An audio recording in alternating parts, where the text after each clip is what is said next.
with Scott Allen.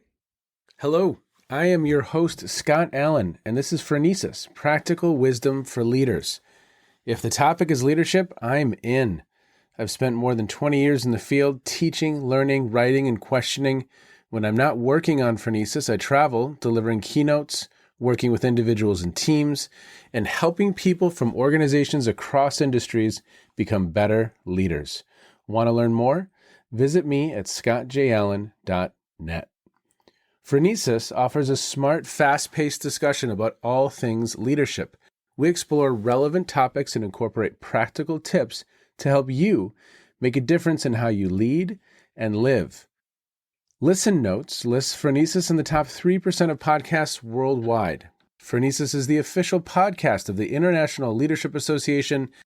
ILA brings together those who teach, study, and develop leadership, advancing leadership knowledge and practice for a better world. Learn more at ila-net.org. Finally, if you enjoy Phronesis, please subscribe to stay current on our weekly episodes.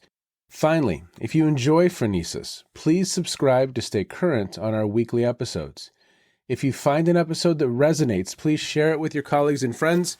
And if you want more content, subscribe to my newsletter, The Leader's Edge. The link is in the show notes. As always, thanks for listening. And now, here's today's show. Okay, everybody, welcome to the Phronesis Podcast. Thank you so much for checking in wherever you are in the world. Today, I have two wonderful guests. We have Alice Anagnostakis, and she is a group facilitator, coach, and adult development researcher, walking the fine line between the study and the practice of leadership development and human transformation. Over the past 15 years, her work has focused on designing and implementing learning journeys that help foster leaders' maturity and practical wisdom. I like that phrasing. She is also an ICF, International Coach Federation, accredited coach and coaching educator, training and mentoring professional coaches inside and outside of organizations. Alice holds a master's degree in positive psychology, applied to leadership, and has completed her Ph.D. studying leaders' consciousness transformation as they navigate long-form executive programs. Her research illuminated a previously underexplored aspect of adult/vertical development, showing that growth into later stages is facilitated by embracing and skillfully navigating complex, contrasting emotions. As the founder of the Vertical Development Institute, Alice aspires to create a meeting place for the various schools of thought in the field, and I love that so much as well. In working with leaders, teams, and organizations internationally, she hopes to make the practice of adult development even more accessible at a time when mature leadership seems more needed than ever. Favorite bio ever. She curates existing research on adult development on www.verticaldevelopmentinstitute.com and writes about applied vertical development, as well as hosts a podcast of her own, which will be in the show notes. I also have Dr. Val Livesay, and she is a returning guest. She is a co-host for this episode, and she has been thinking about and inquiring into the phenomenon of fallback, when despite our optimal development capacities, what we often refer to as our developmental center of gravity, we make meaning, feel, and act from a smaller, less complex, less capable form of mind. Following careers in the nonprofit field and later in higher education in both administration and faculty roles, Valerie's present endeavors seek to extend the concepts and experiences that she studies, teaches, and writes about outside of the halls of academia to the lives of all people trying to navigate the tricky business of showing up in alignment with their intentions in the many contexts of their world. As Chief Illuminator at Ghost Light Leadership, Valerie accompanies individuals through their discovery of self using the analogy of theater to set the stage for their historical and unfolding story. She serves as documentarian, bringing to light the lesser-known, lesser-loved, and occasionally forgotten roles and scenes that make up one's full ensemble and storyline. Through her writing, speaking, consulting, coaching, and workshop offering, Val invites the many characters that comprise the full ensemble of oneself to dance together in order to better meet their intentions. Val is the author of Leaving the Ghost Light Burning, Illuminating Fallback in Embrace of the Fullness of You, in which she reveals both the despair and ecstasy that accompany a knowing of the fullness of oneself through the stories of 4 individuals and their experiences of fallback. This book allows the reader to find the fullness of themselves in the journey of development and the experience of being human.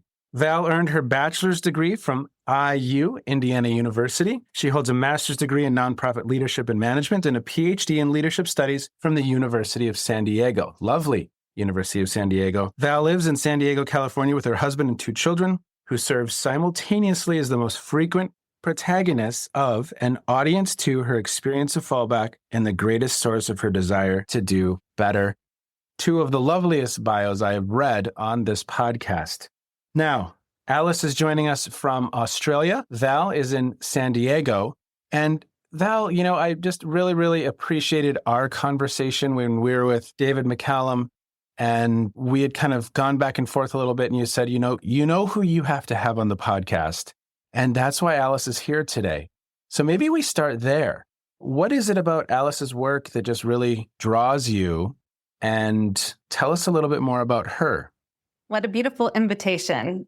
I met Alice actually only about 1.5 years ago and have become smitten with her and her excellent work in this space of adult development and leadership development.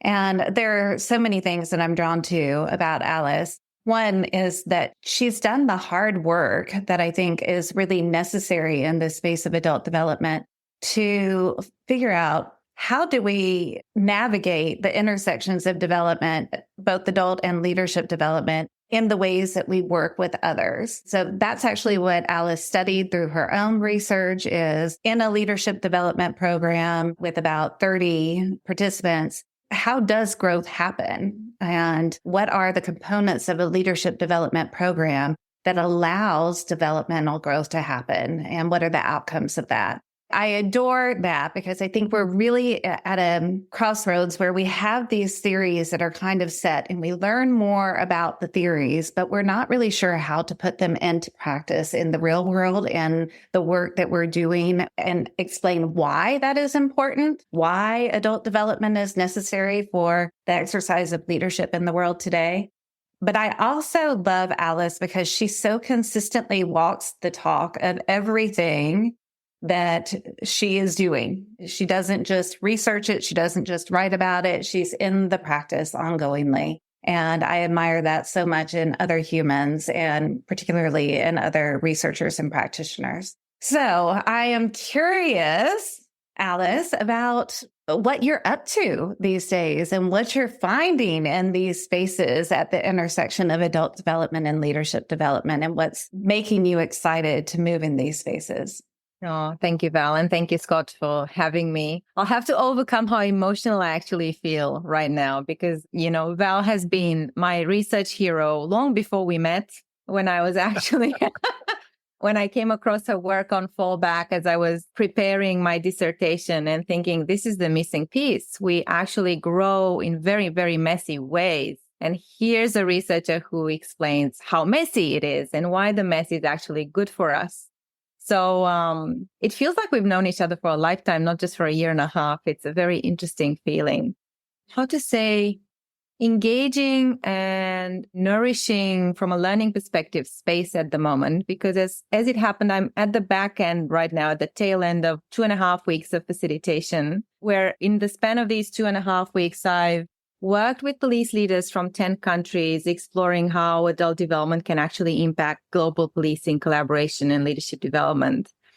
I've been in Doha working with telco company, with senior leaders in this company who are training to become coaches, who come from very, very diverse cultural backgrounds. So from Spain to Oman, that diverse backgrounds, which in itself has been an incredibly illuminating, rich experience. And then yesterday I had a part of a program that I've been running with an NGO here in Australia, who are putting their whole organization through a year-long developmental program where individuals are working on themselves with a collective intention to transform and shape the culture of this NGO for the future. So it's been this breadth of experiences, but all of them are at this intersection of, can this work actually make impact in the real world in very, very different contexts, from government to private to not-for-profit, and also trying to bridge the individual and the collective developmental work. So I'm learning a lot. That's, I think, my answer to that question. learning a lot at the moment. I told you Alice that was a good one to have here. I mean, she has so much real experience in the world, and I'm really fascinated. And, we talk so much about development as an individual experience, but what you've described just in your past 2.5 weeks is the implications for the collective. And I'm curious about what you might be learning in these spaces of practice. One thing that stands out for me, and I'd be very curious what your experiences are, is that organizations seem to be more and more concerned with how do we make space as a culture to create the capability to really deal effectively with the discombobulating nature of the challenges that we have to work through. And people talk a lot about being overwhelmed and just feeling like reality almost doesn't make sense anymore. And the illusion that things will stop rushing by at the speed at which they're changing right now, or giving up the hope, kind of contending with the fact that that hope is an illusion. Things are probably never going to be exactly stable again. So we have to contend with that. So there's this tension between how much do you put the onus on the individual to change and how much is the onus on the organization to really step up and hold space for that collective change. And I don't think there are any easy answers, really. For example, this organization in Qatar, one of the ways in which they're trying to make sense of all of this is to support developing the capacity internally to bring inquiry into the organization as a way of leading. So these people who are training as professional coaches, they're business leaders. They could be working in operations or in sales, so they're not trained HR people or a dedicated team. They do their day-to-day jobs, but then they also serve as inquirers, as supporters of others' development. So they're really trying to build a self-sustaining developmental culture, which I think is a pretty brave thing to do. I'm thinking at least about the one reference point that I have, which would be the Deliberately Developmental Organizations by Robert Keegan, right? Where we're trying to create a culture where that culture is helping to support development and growth. How are these individuals who are being trained, how are they experiencing this? Does it feel natural to them? Do they feel like this is left field and oh my gosh, what's their reaction been so far? I think so. People offered this program, but it's obviously an opt-in program. So usually what draws people into this kind of program is a personal itch, something that they're looking for themselves in order to grow.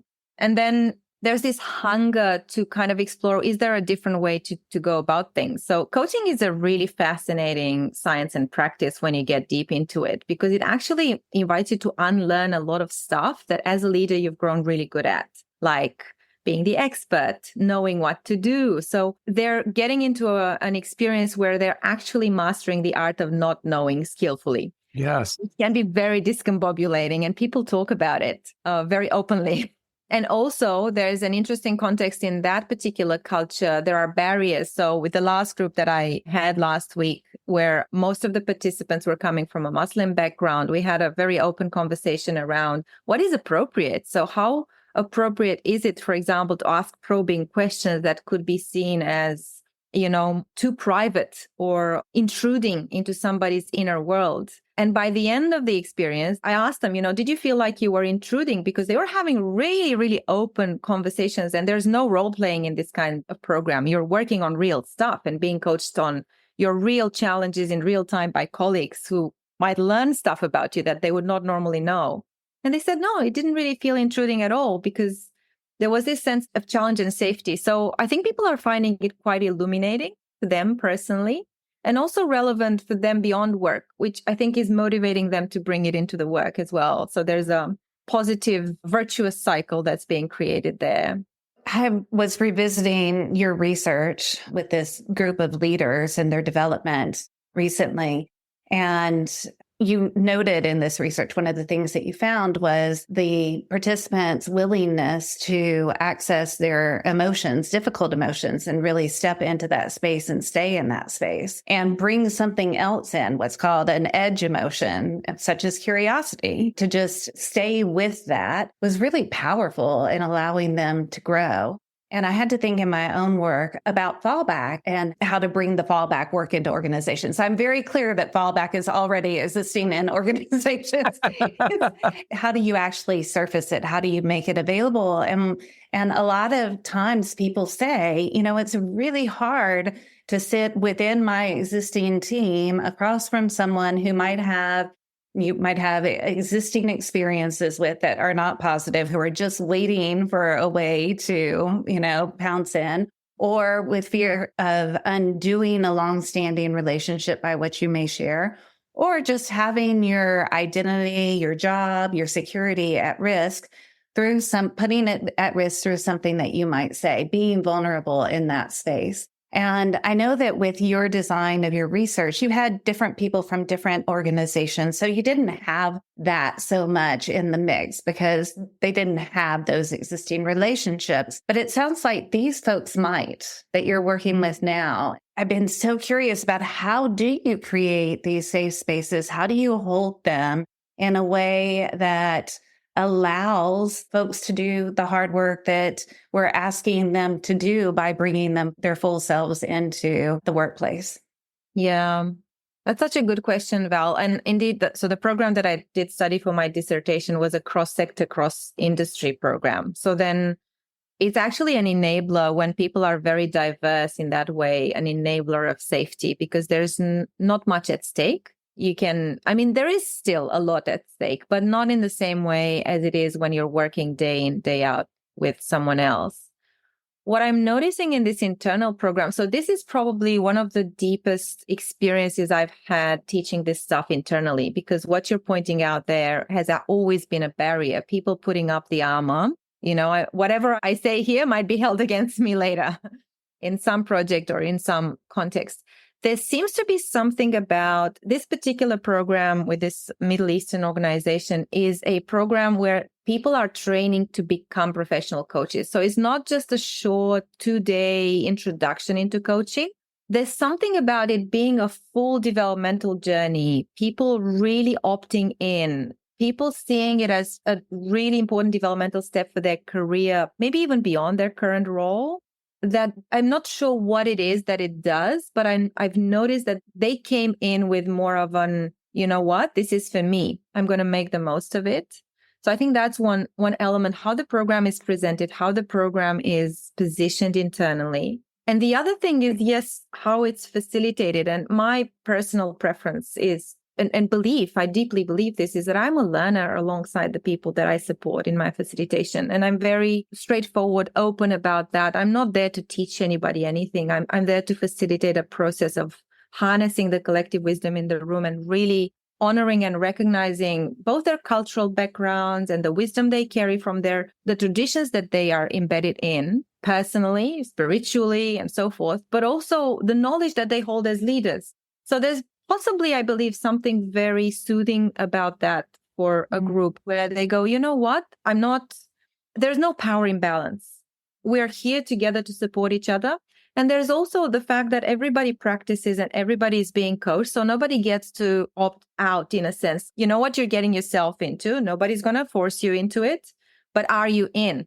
Once they are all in, there's a mutuality of vulnerability because somebody opens up, they're being coached. Everybody might witness that. We will unpack the quality of the coaching, always careful to honor the confidentiality. I spend a lot of time building that safe space around double confidentiality. We don't even open the topic with the person outside the room, let alone let anything get outside the room. So all of that, and the fact that everybody's invited into opening up in that way, I think creates a lot of mutual trust.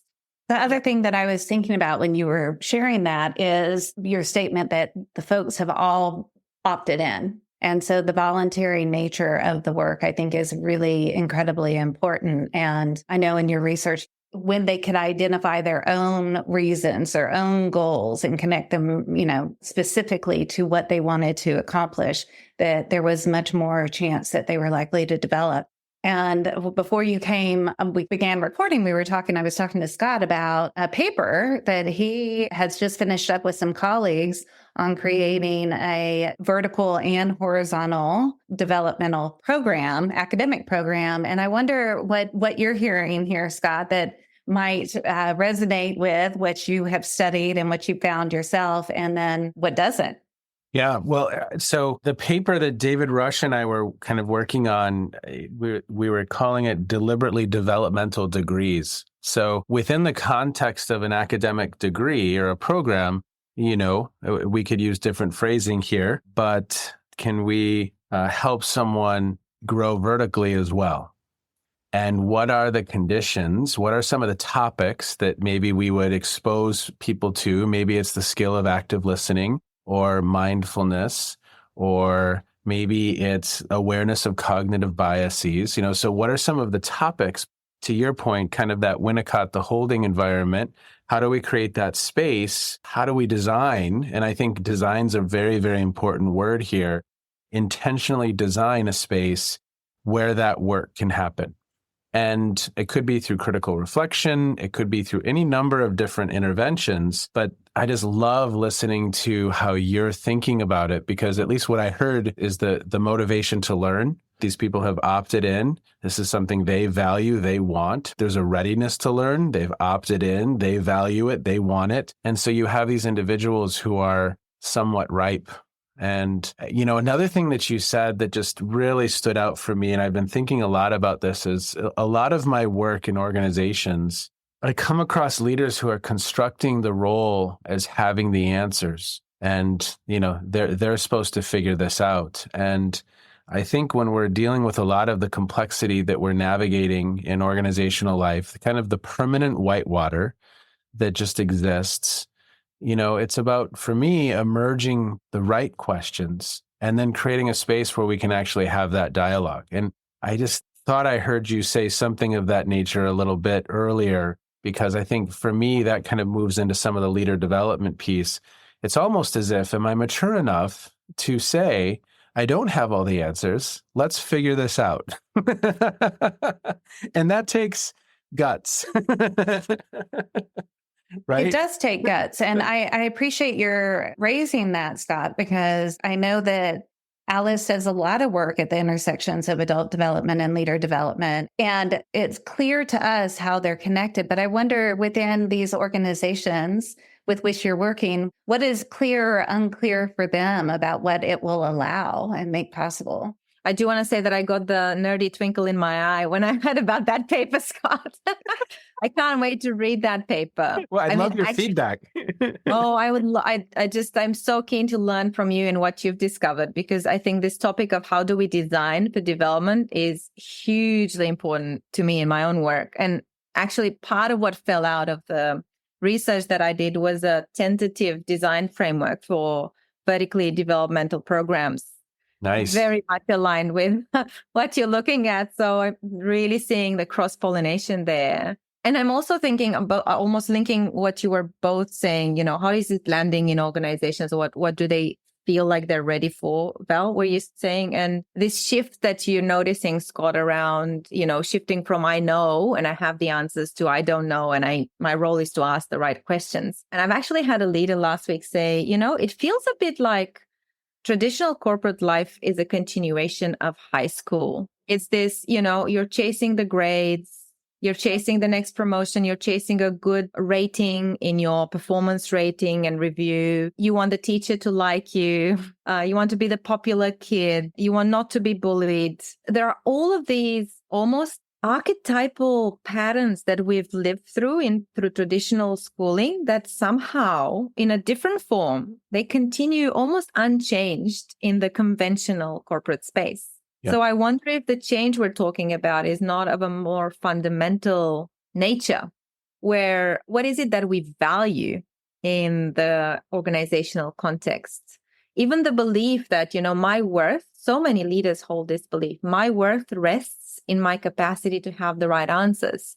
Because this has been reinforced in us for how many years of traditional schooling? So it's almost like, literally the leader I was coaching the other day, we were reminiscing, both of us had very similar experiences of trying to be the straight A student, and kind of your hand was up and you were trying to come up with the right answer quickest. And he was saying it's so hard to unlearn this impulse of, I want to come up with a quick great answer, because that was the thing that, was always rewarded. So to learn that actually the way you bring value now, where your new, more mature version of worth lies, is to say, I have no idea, but I'm going to facilitate a great conversation by asking really good questions. How do you even start doing that? It's a very profound and very difficult change in personal mindset, but also it challenges the very structures of organizations because, for example, it clashes with performance management systems, which are still high school aligned, if you want, in that kind of paradigm. We have a bell curve and only so many people can get a maximum rating and that many people can get a medium rating. And you've got to have your outliers who don't get a good rating. And sometimes managers will look at their team and go, my people don't really fit on a bell curve, but I have to squeeze them into the bell curve to make the bell curve work. So we're creating these, I sometimes use, maybe it's a bit of a harsh word, but it's like schizophrenic incentives. On the one hand, we want that more post-conventional, open-ended capacity to inquire and figure stuff out with others. But then we're still getting people to compete with each other. And there are just a few top spots. And there are money incentives tied to those top spots around bonuses and things like that. So I think it's very, very complex and systemic, a challenge to solve. It is. And if I'm someone who, again, my habits of mind or kind of the lens through which I see the world, depending where I am, we could use Torbert's, we could talk about Keegan, we could look at these different models. It's incomprehensible that I would admit that I didn't know the answer. Literally, my safety is at risk. And so that's why I just really, really appreciate both of your work, because how do we shift that narrative? Because there's a lot of damage being done. Yes. Cultures being ruined and by people kind of barreling forward under that assumption and under the fear. Val, this is why your work is so incredibly valuable, because there's how do I behave when I'm fearful that I don't have the answer and everyone's going to know what happens? Well, I lock down, I get, and barrel forward. Well, it's not going to get us where we want to be. And I think that's the point too. Where we want to be requires so much more of us these days than what we were trained to believe leadership looked like back in the day. And that is still, as Alice noted, baked into the system and our rewards and the way in our goals and the way that we are forced to interact or compete with each other. And that to me feels like the bigger, more challenging issue is how do we change those systems? And so it's heartening for me to hear you talk, Alice, about your work with the leaders in policing organizations internationally. That's some big work that is really necessary right now. And it's really heartening for me to hear about the work in a multinational telecommunications organization that has folks for whom this is not their job. Coaching is not their job, but they're recognizing the limits of their horizontal knowledge, what they know, and how that can support them and their team and their organization and shift these systems and the ongoing work that they're doing more broadly with building and shifting a culture.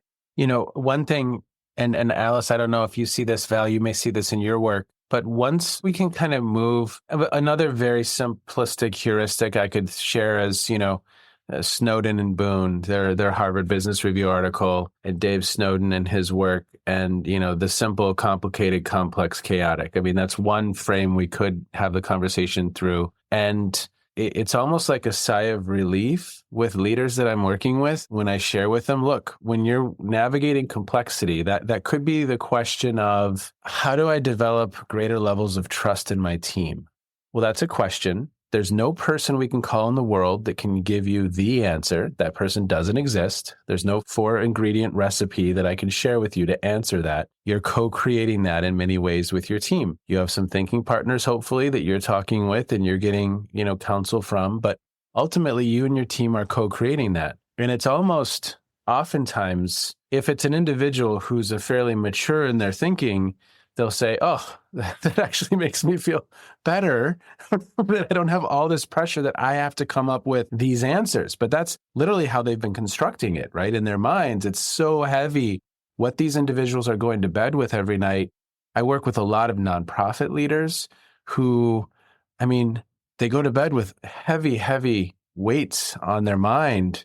And it's tragic because we're almost setting them up to be failures as well by constructing the role in that way. Does that make sense?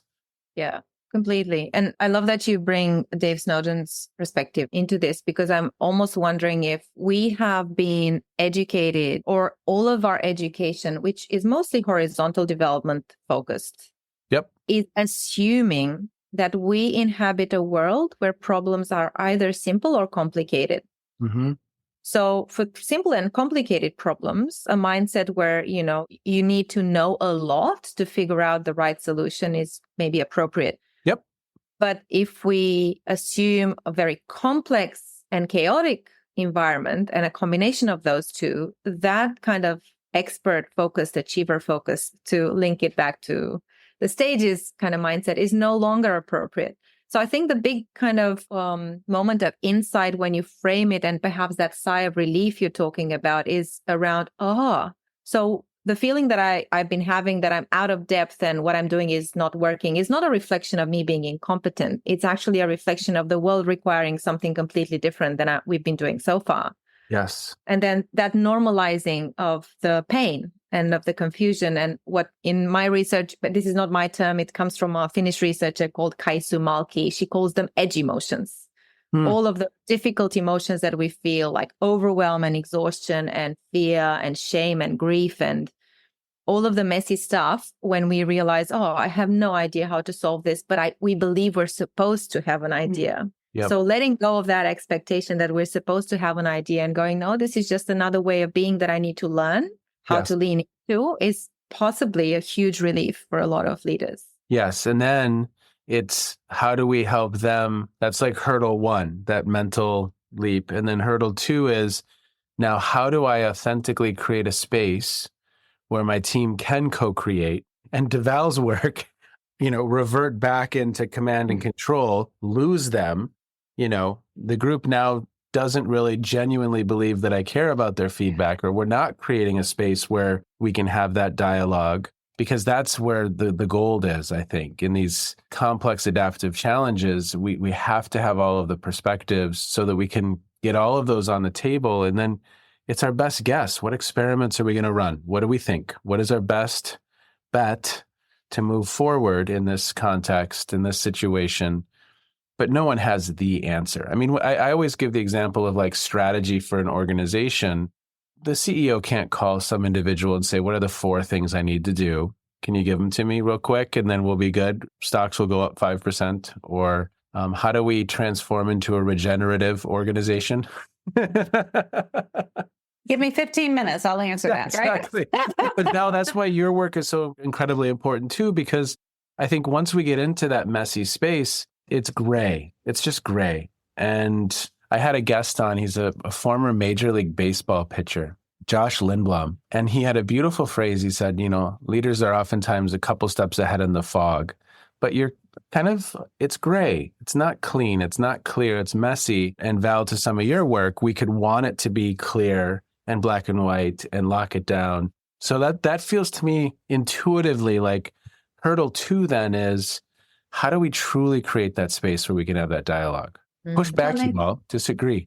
No, what I love about the image that creates is we're all in the fog. We're all in the fog. No, the leader may be a couple of steps out, also in the fog. Yes. And just acknowledging we're all in the fog. I'm in the fog too. I mean, stepping into those dark, constricted, icky spaces and naming that. I really do think that the leader has to go first into the fog in this work, in the work of opening up the possibilities for us to say, I don't know. What you mentioned, Alice, about the person that you were working with, the leader you were coaching, saying, it feels like I'm in high school. That just rings so true to me, actually, because we still, no matter what we know, somehow walk into these contexts that are all around us that have these, this is what you do. This is how you show up. You have to exhibit your knowing. And it's really scary to know that that's what you're being measured against and say, I'm not going to do that. I'm not going to do it because I'm just going to be making something up if I do. So how can I harvest the wisdom in this space? And so often that means I'm going to have to admit that I don't know this. And I'm going to have to be okay with that. And what is that going to loosen up in the system when I do that? Yeah. And also what this brings up for me is that alongside admitting I don't know, there needs to be a willingness or a capacity for leaders to really realize when they're messing up. I call it the awareness action gap. I think it's huge. It's like we are aware of stuff. So hurdle number one was, how do we create awareness? But to your point, Scott, once you do, in my experience, you're going to unavoidably face the awareness action gap. So people are going to fall back, but not realize they're falling back, but their team is seeing them fall back. So then they're not actually walking the talk. And I've got so many examples over the past 15 years. If I were to think of the number one hurdle for building trust, for moving things forward, I think it's a system that is incentivizing people to do the opposite of what they know should be the right thing. That's one big thing. But on a personal level is the incapacity to see yourself in fallback. Yes. Is the incapacity to realize I'm really being so obtuse right now and cutting this person off and belittling them without even realizing I'm doing it. And then that creates the toxicity where people just don't trust that what you're saying you want is what you're really willing to live by as a leader. And I think that's a huge, huge hurdle. Yes. I had a retreat. This is maybe 10 years ago. And there was an authority figure in the room who gave a very beautiful speech at the beginning and created a space that we thought we were ideating, envisioning. And it was so fascinating to watch because there was a little bit of discontent in the room. I made a comment at one point. I said, look, I just hope we go somewhere new. We don't tread old ground, but we really, truly break some new ground and push ourselves to innovate and really, truly create. And this leader constructed that as kind of I was pushing back. And he said, well, if we're going to be negative for the next 2 days, we aren't going to get anywhere. Again, Val's work, like it was a little bit messy. It was a little bit unclear. He wanted to lock it back down. It wasn't going in the direction he thought it should be going. And all of a sudden, he locks it down. I pushed back gently and said, I'm not being negative. I'm just sharing that I hope we move forward. I'm excited about what we're doing. And he kind of got gruffy, killed it, dead, done. Mm-hmm. Everyone just nodded for the next day and a half. And he had no clue that he had shut it down. He walked out thinking that everyone was aligned, everyone was excited, and we spent hundreds of thousands of dollars on something that did not work. I mean, and it's tragic. We all had that version of that story. Yes. Well, and again, Alice, to your point, no clue that he had done that he'd shut it down. In fact, I think he needed to then tell himself the story. Okay, I got us back on track. And then kind of the theatrical production ended and we just went in the direction he thought we should go. For sure. The improv was over. And that's the thing, the stories that we create for ourselves around these behaviors and then what they elicit. And I'd love to get nerdy for a minute, if you guys don't mind, because Sure. One of the things that we think we know about development is that our capacity to actually have some self-awareness and to reflect on the parts of self that feel inconsistent with who we want to be seen as, is more and more available to us the further along we go developmentally and into the post-conventional stages of development. But one of the things that I've been fascinated by in your research, Alice, is that the development of the folks in your research wasn't correlated with their developmental stage. It was correlated with their willingness to walk into, and I say walk into, to step into, to stay into, to be curious about, to bring in these edge emotions. And what do you make of that? Like, what does that tell us? Can you define edge emotion real quick for listeners too? Yeah. So whenever we are facing a disorienting dilemma, the fog, metaphorically, we experience these very strong, usually negative as a feeling. They're not pleasant feelings. They're unpleasant feelings of panic, fear, anxiety. So all of these, Kaisu Malki, the researcher who coined this term, calls edge emotions, because she says they feel like our life is being threatened, but in fact, they are indicators that we are hitting an edge, a growth edge. So it's a paradox, because when we are in our comfort zones, we don't necessarily grow, we don't necessarily develop psychologically, and we don't necessarily experience these unpleasant emotions. That's why comfort is a nice, pleasant place to be in. So recognizing edge emotions as an opportunity rather than a threat seem to be an unlock of developmental growth.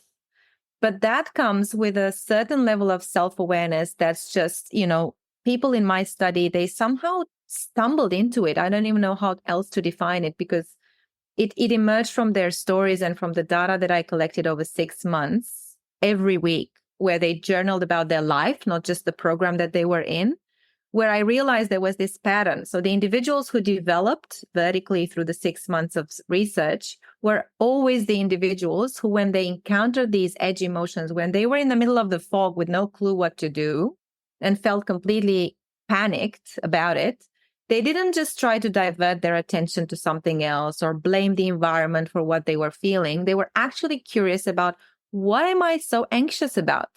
What's going on inside of me? So they had this capacity to inquire into their own feelings, which then seemed to create a sort of internal emotional space that made the discomfort, the unpleasantness bearable for them to then go think about the perspectives that they had missed, get feedback without being defensive. So it allowed them to tolerate the pain so they could then change their mind and then change their behaviors as a consequence.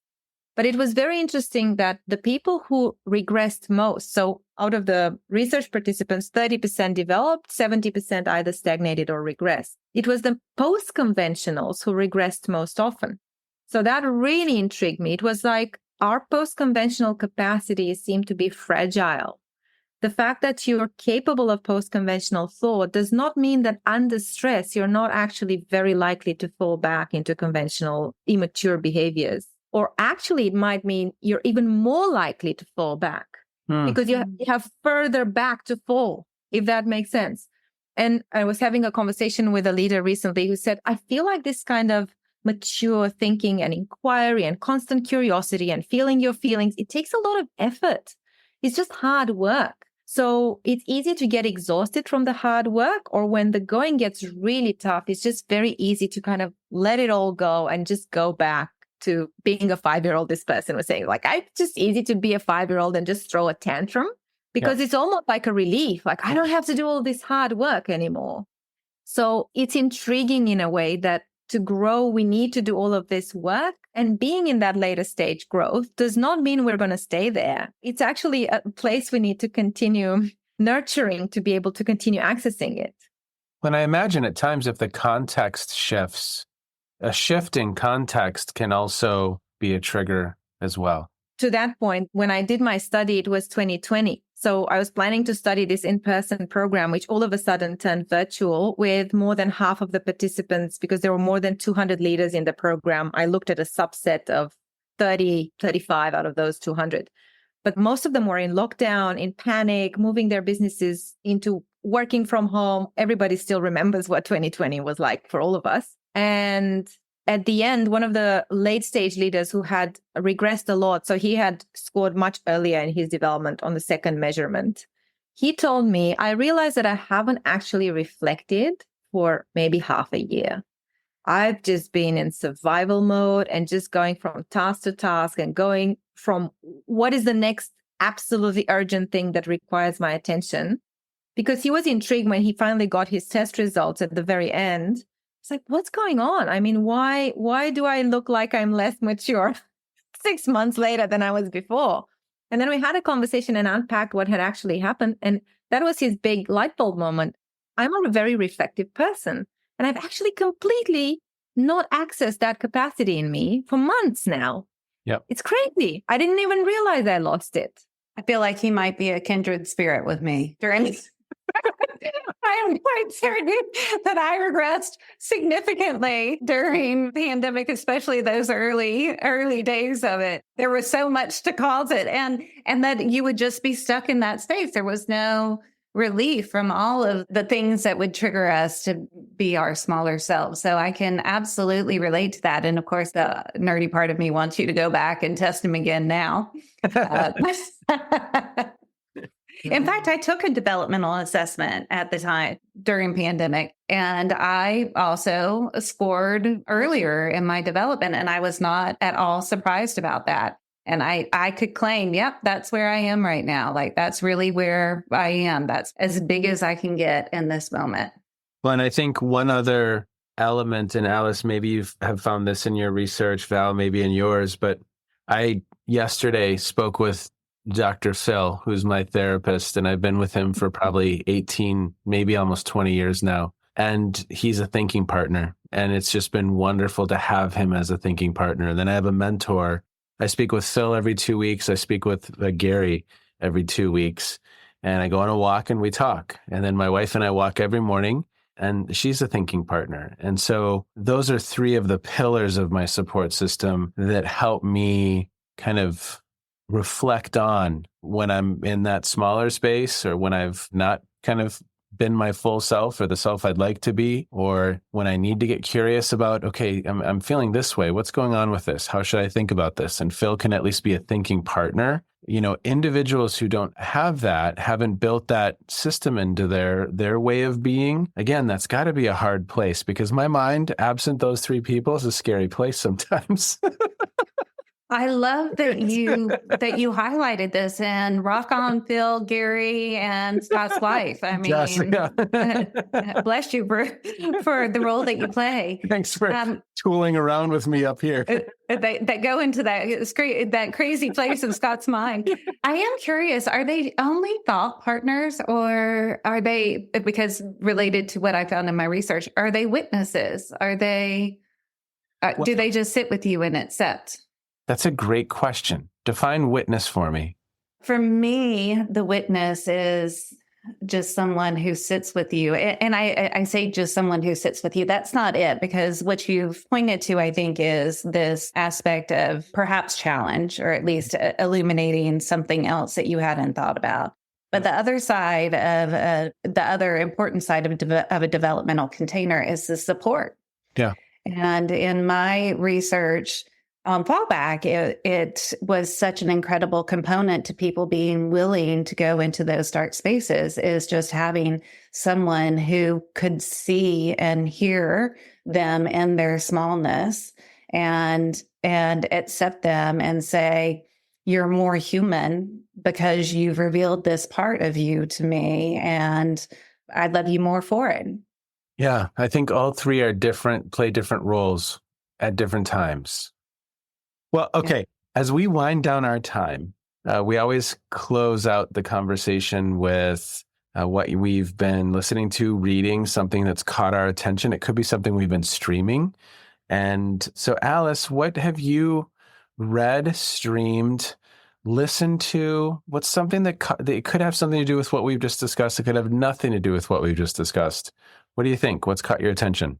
Top of mind for me right now is a book I read a while ago, but I returned to it recently, and I was having conversations about it yesterday with my group of participants. It's called Sand Talk. Tyson Yunkaporta, who's a wonderful Indigenous scholar here in Australia, who is such an alchemical character and mind, in my view, a very brave, bold disruptor of people's thinking, who essentially invites us to kind of look at the world from an Indigenous perspective, or draw strands from Indigenous wisdom that could help us in our day-to-day leadership, organizational, societal challenges. And I just love the disruptive nature of his work. It's just, you cannot not read that book and feel like your mind is blown in some way. And I can't even describe the book. If you try to talk about it, you really can't. But I think if you really want your mind disrupted, that's a great read. Alice, that book, I listened to it, and that is the most powerful book I've ever listened to because he reads it and he is incredible. I couldn't wait to get into the car to listen to him because he's an incredible storyteller. And so, no, yes, Sand Talk. Oh, I'll put it in the show notes for sure. Wonderful, wonderful book. Wonderful book. And listeners, if you listen to it and you don't like it, I'll buy you a copy. How does that work? I don't know. We'll see. In my Pilates class, we had the little ball, that we're supposed to squeeze to work whatever parts of our body. And the instructor always says, if you pop it, you get to take it home. And it sounds like a similar proposition. What am I going to do with a book I don't like? If you listen to that book, the whole book, and you don't like it, let me know. Val, how about you? What have you been listening to or streaming or reading or what's caught your attention? Okay. The Amen Effect by Rabbi Sharon Brous. Braus, I think, is the right spelling of that. And I too have been, I've been reading that, but on an ebook, which is not my preferred way of doing things because I like to take notes and highlight and all that. I would like for you to buy me that book, Scott. So I can take notes. You got to listen to it. And then if you hate it, I will buy it for you. But it is just a really, I encountered her work actually in the New York Times. There was, I think, an opinion piece that she wrote. And I'll just give you kind of the brief version of what was in that piece, and the book just kind of expands upon it. But it talks about an ancient practice that is found in ancient Jewish text where people go to temple, to the holy place. And if all is well in your heart, then you walk in one direction. And if there is pain or loss or sadness, then you walk in the other direction. Mm-hmm. And the people who are walking in the direction that all feels well, when they encounter the person coming from the other direction, the practice is to say, what pains your heart? And to just witness and listen, and then move on to the next person and ask the question again, how can I hold you in your pain? And it just really spoke to me as such a beautiful practice because I don't think, to your point, Scott, we don't have enough people in the world, many of us. And I think you're fortunate for having your big three. And I know Alice has many and I have many, but I think in general, humans in this world don't have enough people who are willing to ask them that question and to just be with them in their pain. And so I found this book that she's written about these practices and the power that they can have in people's lives incredibly powerful. Wow. And the Amen Effect. The Amen Effect. Okay. I just started a book a couple days ago. He's a political scientist. The book is called Corruptible. And it's all about human beings and power. It actually starts with a couple stories off the coast of Australia. And it's very, very interesting. And so, he's exploring, is it power that corrupts like a moth to a flame? Is it people who need and seek power? They're attracted. Is it contextual? So it's really caught my attention. And it's been a very, very fascinating read about just that concept and what human beings do with that power. And so a lot of links to leadership, et cetera, et cetera. Some interesting studies from, again, Alice, in your neck of the woods around police. So you might be very interested in this actually, but who is attracted to the role of having that authority versus, and how are we attracting those individuals to those roles? And he cites some really interesting studies from New Zealand about their approach and how they frame the role of police officer in a very different way than maybe in some of the places in the United States does, a more militaristic, really interesting book, Corruptible, political scientist. Yeah, Val. I just wanted to add Bill Torbert has done a lot of work around, and Alice was clearly going to add that as well, about developmental stages and how people at those stages hold power. Yeah. And I think this also speaks to the systems that hold those systems. And what do we reward? What do we enculturate people into developmentally and hold them there without offering any opportunity for expansion because the system is this way? Yes. I just want to say that if you wanted perhaps a test tube for maturity, you could look at just power and how people use power or engage with power to kind of assess. Yeah. I think if we took everything else out and we just kept our relationship to power, that would be such a powerful indicator of whether wisdom and maturity are there or not. And perhaps if we can shift the dial on power, we can change the world for the better. We will end there. Thank you. We will put all kinds of links in the show notes to both Alice and Val's resources so that you have access to them. And as always, everyone, thank you so much for checking in. Alice, I hope tomorrow, because you're in the future, is it a good day? It is a very good day. Awesome. And Val, I hope you have a wonderful evening as well. And take care, everyone. Thank you, as always, for listening. Bye-bye. Okay, Val, it's been a few weeks since we spoke with Alice. Such a fun conversation. I always love this part where we get to reflect a little bit. So what stood out for you as you re-listened to that conversation? It's been interesting to sit with the conversation these couple of weeks and then to have revisited it specifically this week and be in conversation with others in other areas of my life. And so the things that have come up in those conversations with others have really been around how we do this kind of work, the intersections of adult development and leadership development and the coaching at the intersections of all of that beyond the individual in ways that make an impact beyond the individual. So how do we do this in teams? How do we do this in organizations? How do we do this work in cross-cultural teams where we don't know what we don't know? How do we do this in societies?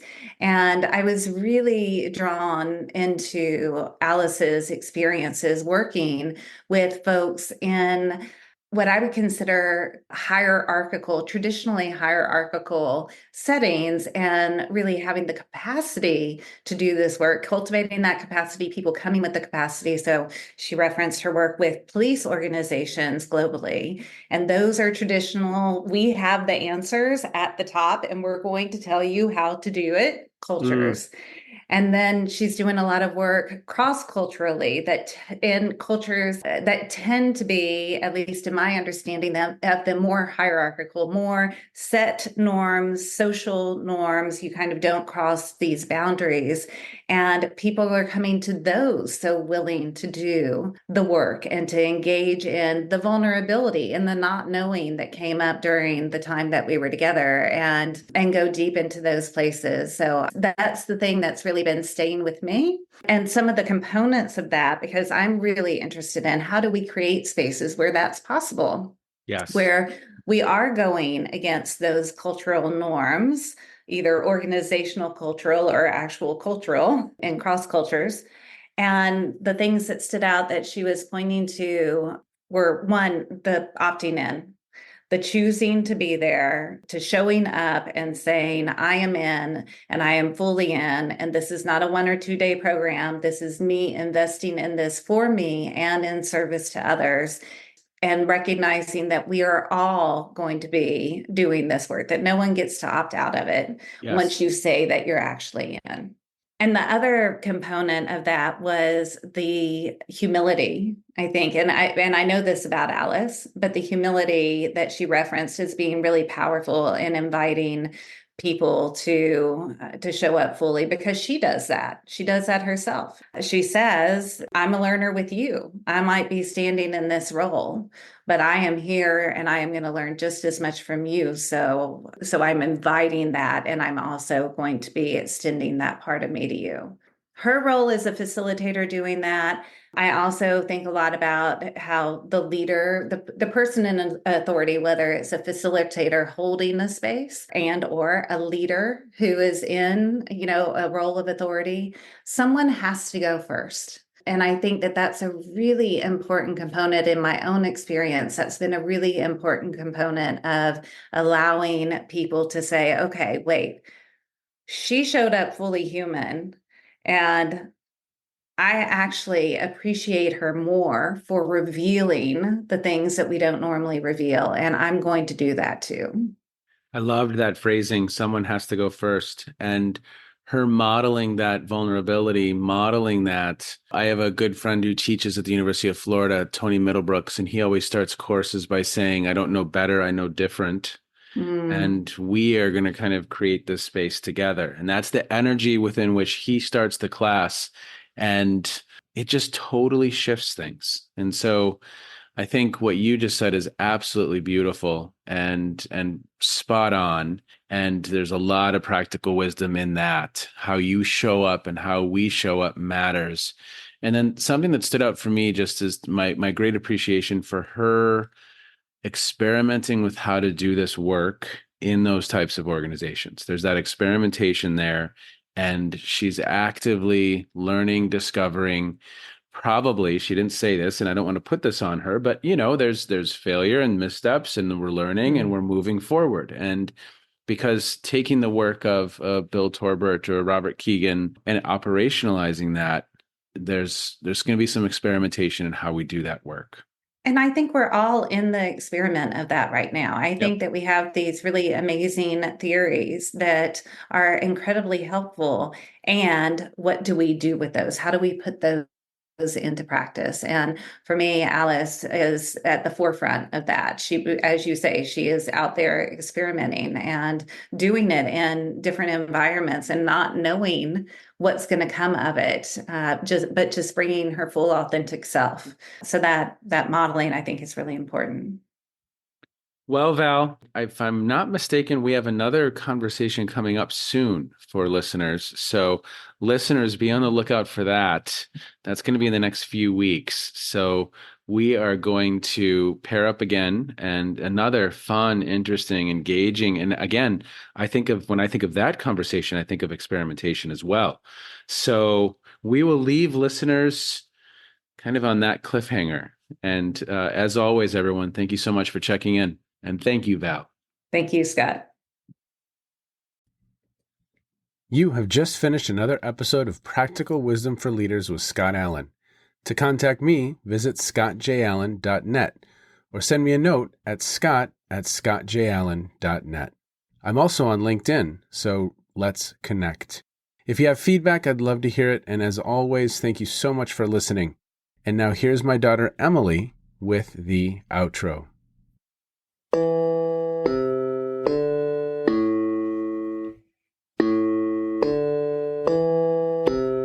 You've been listening to Phronesis, Practical Wisdom with Scott Allen.